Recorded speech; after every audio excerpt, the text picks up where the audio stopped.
Hello guys, welcome to our YouTube channel. And last class में हम लोग ने कंप्लीट किया था क्या, planning. And today we are going to discuss about next chapter, it is organising. एंड इसको हिंदी में आयोजन भी कहा जाता है। ठीक है, तो आशा करते हैं कि आपको पिछला वीडियोस बहुत ही ज़्यादा अच्छा लगा होगा और पसंद आया होगा। देन आज हम लोग नया चैप्टर स्टार्ट करते हैं, इसको ऑर्गेनाइजिंग कहा जाता है। जैसे कि हम लोग ने लास्ट क्लास में कवर किया था प्लानिंग। तो प्लानिंग क्या होता है, तो किसी भी काम को करने से पहले उस काम के बारे में सोचना, यही हमारा प्लानिंग होता है। अब अपने प्लानिंग के अकॉर्डिंग हमको अपने गोल्स को अचीव करने के लिए जिस जिस चीज़ों की रिक्वायरमेंट होती है, ठीक है, जितनी सारी चीज़ों की रिक्वायरमेंट होती है उस सब चीज़ों को ऑर्गेनाइज करना ही क्या कहलाता है, ऑर्गेनाइजिंग कहलाता है। समझ में आया? मतलब एक तरह का स्ट्रक्चर फ्रेमवर्क तैयार किया जाता है जिसमें हम अपने ऑर्गेनाइजेशनल गोल्स तक पहुंचने के लिए जितनी सारी चीज़ों की भी रिक्वायरमेंट होती है उन सब का अरेंजमेंट करना ही क्या कहलाता है, ऑर्गेनाइजिंग कहलाता है। तो आज हम लोग का टॉपिक होने वाला है क्या, पहले तो टॉपिक होने वाला है process, features and then importance of organising. ठीक है, तो ये बहुत बहुत बहुत ज़्यादा इंपॉर्टेंट चैप्टर होने वाला है। ठीक है, और आज के पहले जितने सारे लोगों को भी थोड़ा कन्फ्यूज़न होता होगा कि ऑर्गेनाइजिंग थोड़ा टफ है, लेकिन अभी इस वीडियो के बाद आपको ज़रा सा भी प्रॉब्लम नहीं होगा ऑर्गेनाइजिंग चैप्टर में, ये मेरी गारंटी है। तो कृपया आप पूरा वीडियोस को अच्छे से वॉच कीजिए, उसके बाद आप अपना रिस्पांस दीजिएगा कमेंट सेक्शन में कि आपको वीडियोस कैसा लगा, जो हमारे लिए बहुत ही ज़्यादा इंपॉर्टेंट होता है कि हमारी नॉलेज आपकी कुछ काम आ रही है। ठीक है, तो टाइम वेस्ट ना करते हुए हम क्या करते हैं, वीडियो स्टार्ट करते हैं कि ऑर्गेनाइजिंग क्या होता है। पहले ये देखते हैं कि एक्चुअली में ऑर्गेनाइजिंग होता क्या है।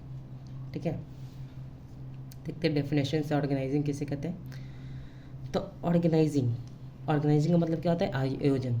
ऑर्गेनाइजिंग इज़ अ प्रोसेस, पहला ही वर्ड क्या आ गया, प्रोसेस। तो कहीं ना कुछ स्टेप बाय स्टेप इन्वॉल्व होगा इसमें, है कि नहीं, सीक्वेंस में होगा। ठीक है, नेक्स्ट में हम लोग पढ़ेंगे ऑर्गेनाइजिंग क्या है। Organising is a process to distribution of authorities and responsibilities.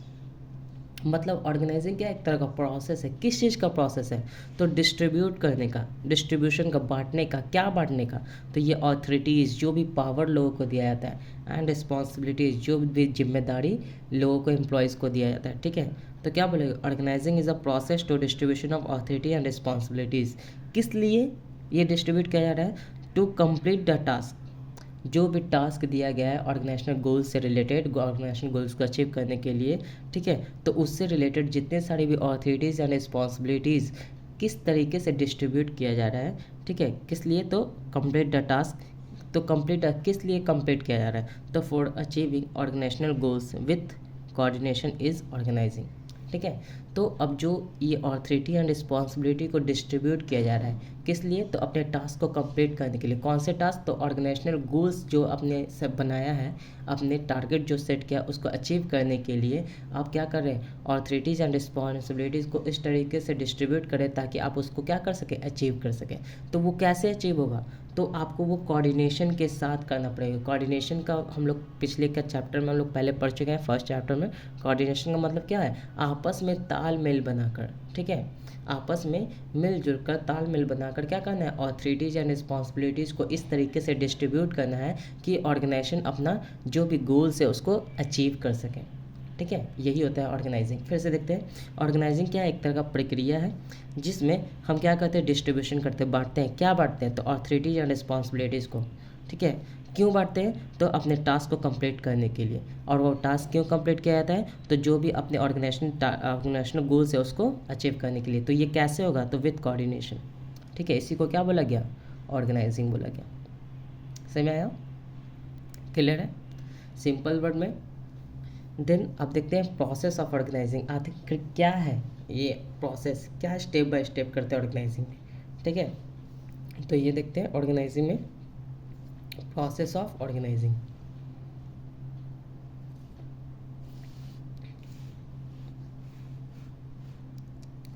देखिए process of organising, first process क्या है, आपसे क्वेश्चन पूछ लिया जाता है, जनरली एग्जाम में आ जाता है, what do you understand by organising and write its process. ठीक है, तो देखिए फर्स्ट पॉइंट क्या है, identification and division of work.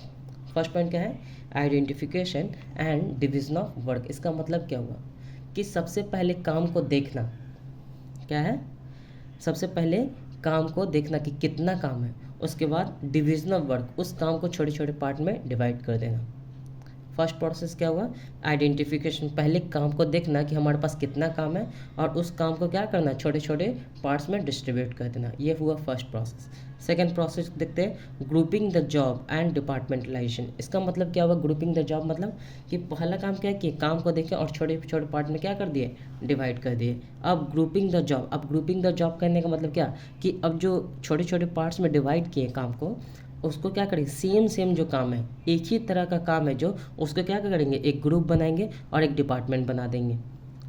नहीं समझे, फिर से समझिए। छोटे किसी भी काम को पहले फर्स्ट स्टेप में क्या करना है, काम को पहले देखना और उसको छोटे छोटे पार्ट्स में डिवाइड करना। ठीक है, कर दिया डिवाइड। अब जो सेम काम है उसको एक ग्रुप बना और डिपार्टमेंट बना देना। फॉर एग्जाम्पल, प्रोडक्शन से रिलेटेड जितने सारे भी काम हैं उसका क्या करना है, एक ग्रुप बना देना और उसका डिपार्टमेंट में बना देना, प्रोडक्शन डिपार्टमेंट। फिनेंस से रिलेटेड जितना भी काम हमने डिस्ट्रीब्यूट किया है उन सब का एक ग्रुप बनाना है और उसका डिपार्टमेंट बना देना।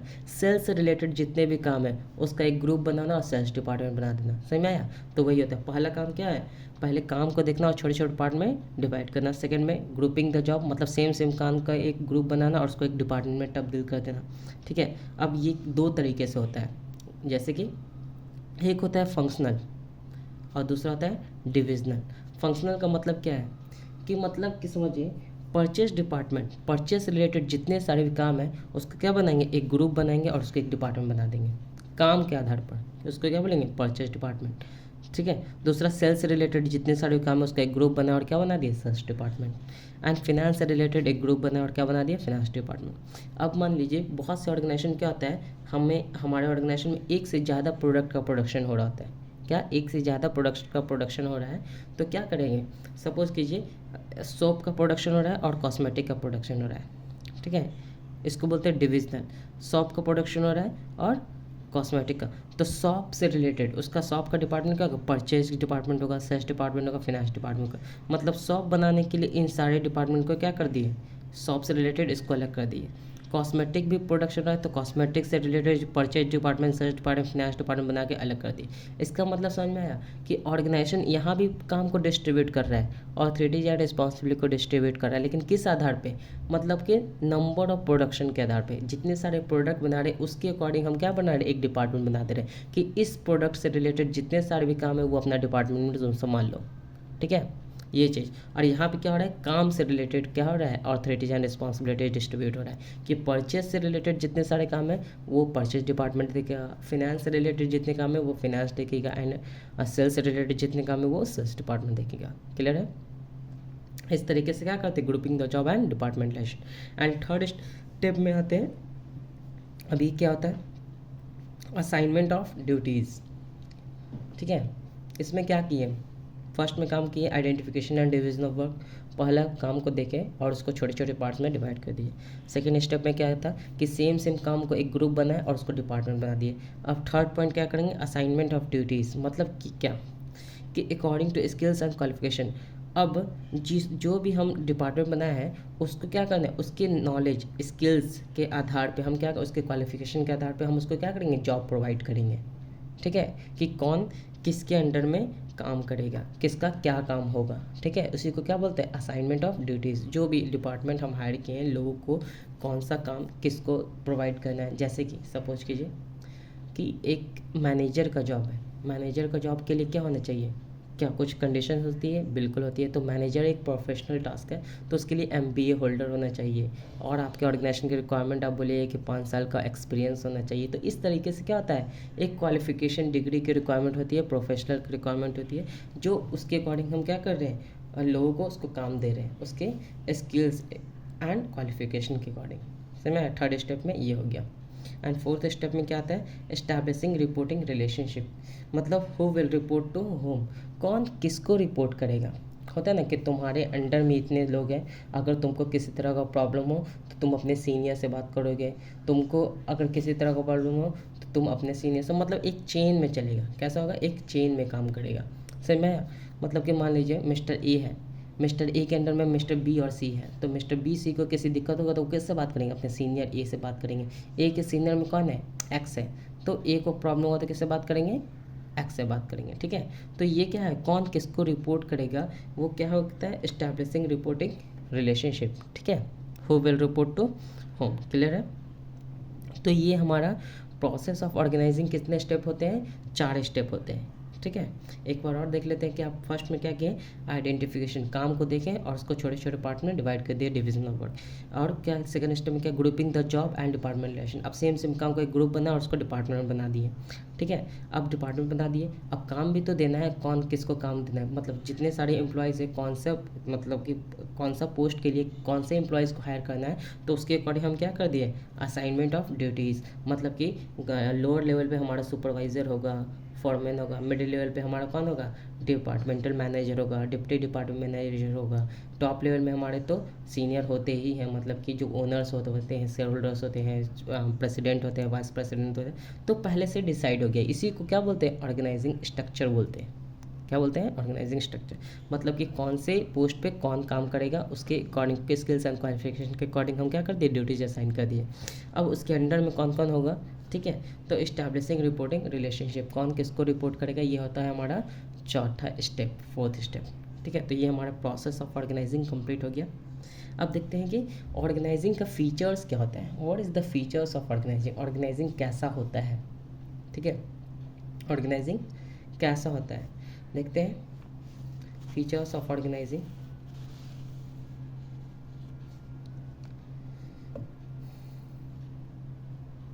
फर्स्ट फीचर क्या है, डिवीजन ऑफ वर्क। ऑर्गेनाइजिंग में काम क्या है, पहले हम लोग ने डेफिनेशन से ही देखा, organising is a process to distribution of authorities and responsibilities.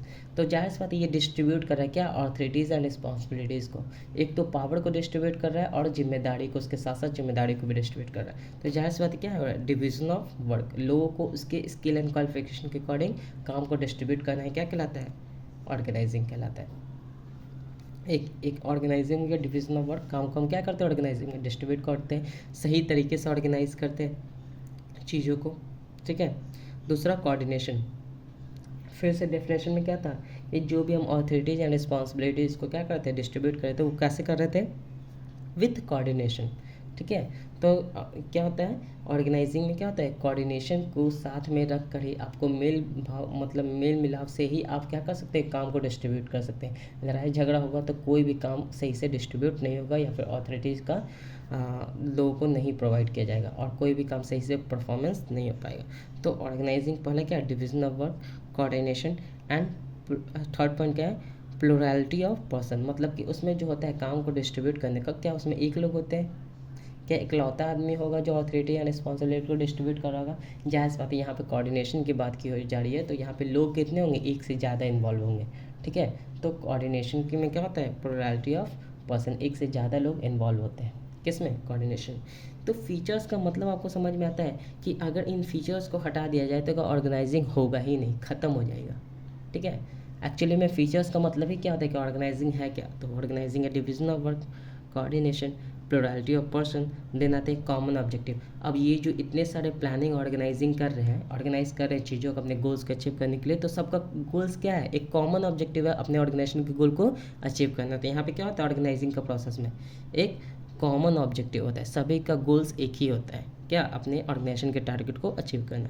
Then group of people, अब ऑर्गेनाइजिंग क्या होता है, इसी में तो हम क्या करते हैं, एक बेसिक स्ट्रक्चर बनाते हैं, कौन किसको रिपोर्ट करेगा, किसके अंडर में कितने लोग होंगे, कितनी रॉ मटेरियल की रिक्वायरमेंट होगी, कितना ह्यूमन रिसोर्स का रिक्वायरमेंट होगा। तो ये सारे चीज़ क्या होता है, ग्रुप ऑफ पीपल होते हैं, क्या होते हैं, ग्रुप ऑफ पीपल, सबका एक समूह होता है, किस में, ऑर्गेनाइजिंग में। तब तो बनाते हैं ना डिपार्टमेंटल, अभी देखिए परचेज डिपार्टमेंट हमने बनाया था, सेल्स डिपार्टमेंट बनाया था, फिनांस डिपार्टमेंट बनाया था। ठीक है, तो ये क्या होता है, ग्रुप ऑफ पीपल होते हैं, किस में, ऑर्गेनाइजिंग में। ठीक है, तो ये होता है हमारा फीचर्स ऑफ ऑर्गेनाइजिंग। यहाँ तक क्लियर है।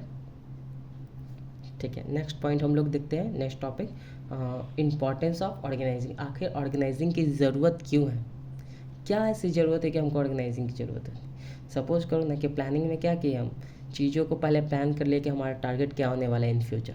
ठीक है। अब उन चीज़ों को अचीव करने, सिर्फ तो हम प्लान ही किए ना, उन चीज़ों को अचीव करने के लिए हमको जिस जिस चीज़ की रिक्वायरमेंट होगी उसी को तो क्या कहते हैं, ऑर्गेनाइजिंग कहते हैं, ठीक है। तो इसलिए हमको ज़रूरत होता है। अब क्या है देखते हैं पॉइंट वाइज कि ऑर्गेनाइजिंग का इन फ्यूचर क्या होता है। यहाँ से आप अपना स्क्रीनशॉट ले सकते हैं अपने नोट्स में लिखने के लिए, ठीक है।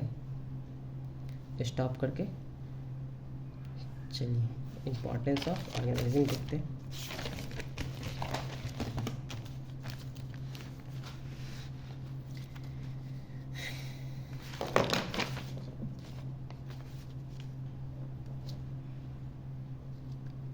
देखिए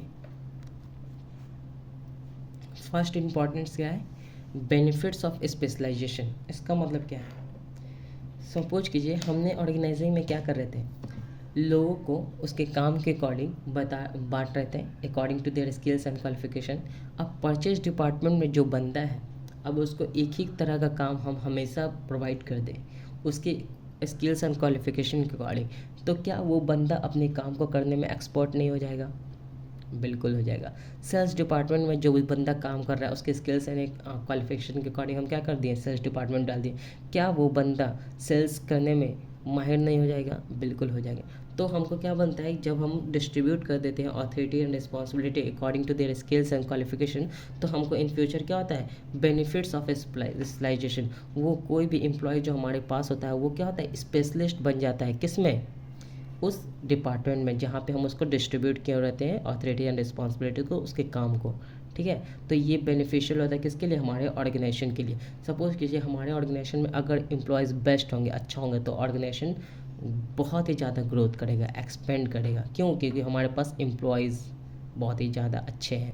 अगर एम्प्लॉयज़ खास नहीं होंगे, एम्प्लॉयज़ अच्छे नहीं होंगे, तो हमारे ऑर्गेनाइजेशन कितना भी ऊपर क्यों ना रहे, वो एक ना एक दिन नीचे गिर जाएगा, ठीक है। तो यही होता है हमारे पास, क्या होता है ऑर्गेनाइजिंग से, क्या होता है बेनिफिट्स ऑफ स्पेशलाइजेशन। हम उसके स्किल्स एंड क्वालिफिकेशन अकॉर्डिंग काम को डिस्ट्रीब्यूट कर दिए, जिसका बेनिफिट हमको किस कब मिलता है, उसके स्पेशलाइजेशन का मिलता है। वो अपने काम करने में माहिर हो जाता है, जो इनडायरेक्टली हमारे ऑर्गेनाइजेशन के गोल के अचीव करने के लिए हो जाता है, आसान हो जाता है। Next point, clarity in working relationship. अब सबको अपना काम क्लियर होता है। क्यों? ऑर्गेनाइजिंग में यही तो किया ना, ऑथोरिटीज एंड रिस्पॉन्सिबिलिटी को बता दिए कि कौन को किसका क्या काम है, कौन किसके अंडर में काम कर रहा है, ठीक है, कौन किसको रिपोर्ट करेगा, ये बात हम लोग पढ़ चुके हैं। तो क्या हो गया, सबको अपना काम प्रॉपर क्लियर है कि किसका क्या काम है। तो इससे किसी तरह का कन्फ्यूज़न नहीं होता है, लोग अपना काम करते हैं आसानी से और करके जाते हैं घर, ठीक है। तो उनको बार बार किसी से चीज़ें पूछने की रिक्वायरमेंट नहीं होती है, जो इनडायरेक्टली हमारी ऑर्गेनाइजेशन के लिए क्या होता है, बेनिफिशियल होता है। सपोज कीजिए दो तरह के लोग हैं, एक को अपना काम पता है, वो आता है अपना काम करना स्टार्ट होता है। एक को क्या करता है कि बार बार क्या करता है, बुकाता है लोगों को कि मेरा काम क्या है, क्या करना है हमको, उसको बताया जाएगा तब वो काम करेगा। तो कौन सा बंदा ज़्यादा अच्छा हमारे लिए, क्योंकि हमने पहले ही क्या कर रखा है, ऑर्गेनाइजिंग कर रखा है, सबको अपना काम क्लियरली समझा रखा है कि आपका क्या काम है। तो ये भी एक इम्पॉर्टेंस हो जाता है किसके लिए, ऑर्गेनाइजिंग के लिए। समझ में आया? Then next one, optimum utilisation of resources, ठीक है। तो इसका मतलब क्या हो गया कि हमारे पास जितने सारे भी रिसोर्सेस है उसका हम सही तरीके से इस्तेमाल करते हैं। वो कैसे करते हैं, क्योंकि हमने ऑर्गेनाइज करके रखा हुआ है। क्यों? अब सपोज कीजिए कि मैनेज, ऑर्गेनाइजिंग का मतलब क्या है, ऑर्गेनाइजिंग में हम जो काम को डिस्ट्रीब्यूट कर रहे हैं, ऑथोरिटी एंड रिस्पॉन्सिबिलिटी को डिस्ट्रीब्यूट कर रहे हैं, तो लोगों के स्किल एंड क्वालिफिकेशन के अकॉर्डिंग जो जिस लायक का है उसी लायक का उसको काम प्रोवाइड करें। जो सेल्स का एक्सपर्ट है उसको सेल्स में डाल दिए, जो मतलब परचेजिंग का एक्सपर्ट है उसको परचेज में डाल दिए, ठीक है। तो क्या हो रहा है कि उसके पोटेंशियल के अकॉर्डिंग हम उसका यूज़ कर रहे हैं, ठीक है। तो हमारे पास क्या होता है, बेस्ट यूटिलाइजेशन ऑफ रिसोर्सेज। हमारे पास जितने सारे भी रिसोर्सेज हैं उसका हम सही तरीके से इस्तेमाल करें। तो कहीं ना कहीं हमारे ऑर्गेनाइजेशन में जब वेस्टेज नहीं होगा तो हम क्या करेंगे, हमारा प्रॉफिट बढ़ेगा, प्रॉफिट बढ़ेगा तो हमारा गोल्स क्या होगा, आसानी से अचीव हो जाएगा, है कि नहीं। तो क्या हो रहा है, एक ऑप्टिमम यूटिलाइज, हम अपने रिसोर्सेज का बहुत ही बेस्ट तरीके से इस्तेमाल कर सकते हैं, किसके थ्रू, ऑर्गेनाइजिंग के थ्रू, ठीक है। क्लियर है? Next point, development of personal. इसका मतलब क्या है, देखो यहाँ पे डेवलपमेंट ऑफ पर्सनल का मतलब क्या आता है, इसका अब देखो यहाँ पर्सनल स्पेलिंग में ध्यान देना, PERSONNEL। इसका मतलब जो भी एम्प्लॉयज़ हमारे ऑर्गेनाइजेशन में काम कर रहे थे उसी को, पूरे एम्प्लॉयज़ को मिलाकर उसको क्या बोला जाता है, पर्सनल बोला जाता है। क्या बोला जाता है, पर्सनल बोला जाता है, ठीक है। तो डेवलपमेंट ऑफ पर्सनल। अब सपोज कीजिए कि अगर आपका स्किल्स एंड क्वालिफिकेशन के अकॉर्डिंग आपको काम दिया गया, तो क्या होगा, आप उस काम करने में एक्सपर्ट होंगे, आपको वो काम करने में सेटिस्फैक्शन मिलेगा, आपको काम करने में अच्छा लगेगा, तो ये क्या होता है, उसका डेवलपमेंट कहीं ना कहीं हो जाता है, वो अपने काम में एक्सपर्ट हो जाता है, ठीक है, स्पेशलिस्ट हो जाता है। और क्या हो जाता है, उसका हमेशा ग्रोथ एंड एक्सपेंशन होते रहता है, ठीक है। तो ये क्या हो जाता है, डेवलपमेंट हो जाती है क्या, हमारे ऑर्गेनाइजेशन में जितने सारे भी एम्प्लॉयज़ है उसका।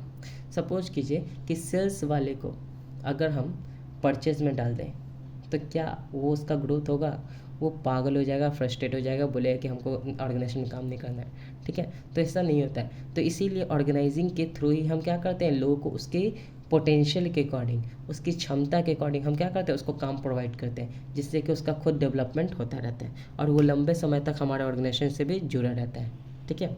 देन आता है प्रमोट्स ग्रोथ एंड एक्सपेंशन। अभी जस्ट हम बताएं कि अगर हमारा एम्प्लॉयज़ को सही काम दिया जाए उसके पोटेंशियल के अकॉर्डिंग, उसकी क्षमता के अकॉर्डिंग, उसकी स्किल एंड क्वालिफिकेशन के अकॉर्डिंग, तो हमारा क्या काम होगा, हमारा ऑर्गेनाइजेशन क्या करेगा, ग्रोथ करेगा, एक्सपेंड करेगा। क्यों?